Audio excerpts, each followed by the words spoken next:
გორის საზოგადოებრივი ჯანდაცვის ცენტრის წარმომადგენლებმა ქალაქში არსებულ სილამაზის სალონებში მორიგი მონიტორინგი განახორციელეს.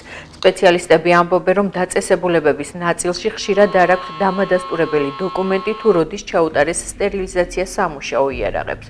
ექიმი პრევენციონისტი მაია ბერაშვილი აცხადებს იმასაც, რომ სალონებისგან რასაც ითხოვენ არის დაიცვან სანიტარულ-ჰიგიენური ნორმები, რადგან მომხმარებელი სხვადასხვა ინფექციით არ დაავადდეს.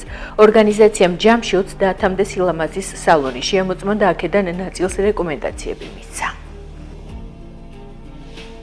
ძირითადი მოთხოვნები რაც არის სისუფთავე, დავიცვათ მოსახლეობა ინფექციებისგან, განსაკუთრებით სისხლის გადამდები ინფექციებისგან, ამასთან დაკავშირებით არის ხოლმე ჩვენი შემოწმებები. წლის განმავლობაში დაახლოებით 26-30 სალონი შერჩევითად მოწმდება. რა თქმა უნდა, განმეორებით ხდება შემდეგ შემოწმება, იმიტომ როგორ მოხდა ჩვენი რეკომენდაციების გათვალისწინება. ძირითადი დარღვევები რაც არის, რომ არ აქვთ ხოლმე სტერილიზაციის აღრიცხვის ჟურნალი.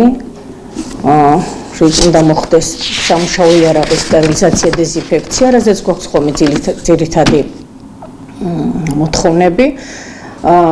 საჭირო არის მარკირებული ჯაგრისები კიდევ ამ ინვენტარის გასარეცხად და პლუს ცალკე კიდევ იარაღის გასაწმენდად.